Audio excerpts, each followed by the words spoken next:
The story always begins the same way, with silence, water, and a narrow strip of land that was never meant to change the world. A strip so thin you could walk from ocean to ocean in a single day. A strip so unremarkable that for centuries it was ignored, dismissed, or simply forgotten by the great powers of the world. But beneath that strip of land, beneath its jungles and rivers and impossible terrain, lay the most valuable shortcut humanity would ever discover. A shortcut so powerful that once the United States realized its potential, nothing, not geography, not disease, not politics, not even an entire collapsing nation, would stop them from controlling it. Most people today think of the Panama Canal as an engineering achievement, a marvel of steel, water, and willpower. But the truth is far more complicated. The canal was not just a shortcut for ships, it was a shortcut to empire, a corridor that allowed the United States to become a global superpower decades earlier than it should have. A waterway that let American battleships race from the Atlantic to the Pacific in days instead of months.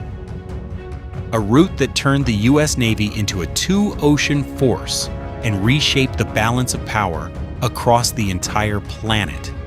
But the story of how America got the canal is not a story of construction. It is a story of manipulation, rebellion, broken nations, and silent wars fought with treaties instead of guns. A story where the maps of the world were rewritten not because of military victories, but because of the simple fact that whoever controls the Panama Canal controls the flow of global trade, global fleets, and global influence. That is why every superpower, Germany, Japan, Russia, China, has, in one way or another, dreamt of possessing it. And this story begins, ironically, with something the American government never expected: failure. Humiliating, catastrophic, deadly failure. The French tried first, decades before the Americans, but the jungle killed them faster than they could dig. Yellow fever, malaria, landslides, 22,000 men dead, a company bankrupted, a national scandal. But the real story begins after that failure, when one nation's disaster became another nation's opportunity. When the United States realized the canal didn't need to be built, it needed to be taken.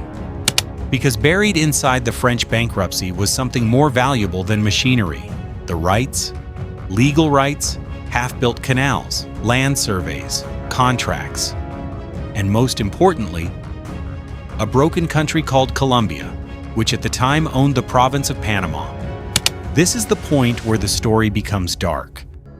For the first 3 minutes, you might think this is just a documentary about engineering, but it isn't. It's about what a superpower is willing to do when it sees the doorway to global dominance. And the truth is simple. The United States did not build the Panama Canal by digging. It built the canal with strategy, with pressure, with deals made behind closed doors, and with a revolution that didn't happen naturally, but was designed. If you want to know the real story of the Panama Canal, you must understand the moment that changed everything. The moment when the United States realized that controlling a single strip of land could give them control over two oceans. The moment America decided it would not rest until that land was theirs. And once you understand that moment, you will understand why the world still fears losing control of the choke points that shape it. This is the story of how a nation gained power not by defeating an enemy, but by creating a country. Now the real story begins. Long before the United States set its eyes on Panama, the idea of connecting two oceans had existed for centuries. Spanish explorers imagined it. European monarchs fantasized about it. Scientists debated it. But no one dared attempt it. The land was too hostile, the diseases too lethal, the cost too overwhelming. The jungle seemed like nature's way of saying, no one passes. But humanity, as history shows us, doesn't take no very well. When the French attempted the canal in the late 1800s, they tried to repeat the miracle they had accomplished in Egypt with the Suez Canal. They believed engineering brilliance and determination would be enough. They were wrong. The Suez Canal was a flat desert trench. Panama was alive, moving, fighting back. The mosquitoes alone killed more men than any battle France had fought that decade. The French collapsed in ruin, and the world moved on. But the United States didn't move on. It saw what others didn't, the possibility hidden inside the disaster. A failed canal meant a second chance, a chance to take over the project and turn it into an American victory, a chance to obtain the rights at a discount, a chance to claim control over the world's most strategic waterway before another power, Germany perhaps, could step in. So America purchased the French assets, but that was only half the battle. The other half was far more complicated. Colombia. At the time, Panama was not an independent nation. It was a remote, neglected province of Colombia. And Colombia was not interested in giving the U.S. control over a piece of land that could change the world. They rejected America's offers. They stalled negotiations. They demanded more money, more guarantees, more sovereignty. For the United States, this was unacceptable. Time was running out. Every delay gave other nations, Germany especially, an opportunity to insert themselves into the discussion. So the U.S. needed a solution. A fast one, a drastic one, a strategic one. That solution was independence, or rather, what appeared to be independence. Historians debate how much the United States directly orchestrated Panama's separation from Colombia, but few debate that American influence was the decisive factor. When Panama declared independence in 1903, U.S. warships were already positioned offshore, conveniently ready to protect the new nation from Colombian retaliation. Telegraph lines mysteriously failed. Colombian troops mysteriously couldn't reach the rebellion. And the new Panamanian government, barely hours old, signed a treaty handing the United States full control over the canal zone, as if the deal had been prepared in advance. In truth, it had been. This was not conquest by force. This was conquest by arrangement. A new nation born in the shadow of an American opportunity. A revolution that exists in history books, but many believe was shaped by American hands long before shots were fired. And that is how the United States first gained control of the Panama Canal. Not through war, but through creation. Not through invasion, but through influence. A superpower was not built by winning battles. It was built by winning geography. Once the Americans had the land, the next challenge was the land itself. The canal still had to be built, and the conditions were still deadly. Thousands died. But unlike the French, the Americans were prepared. They studied the failures, learned from them, and unleashed an unprecedented medical campaign to eradicate yellow fever and malaria. They brought new engineering techniques.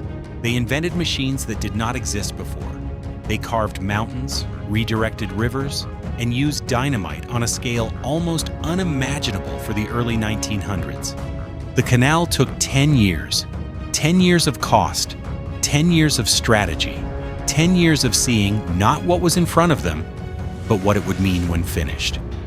And when it finally opened in 1914, something extraordinary happened.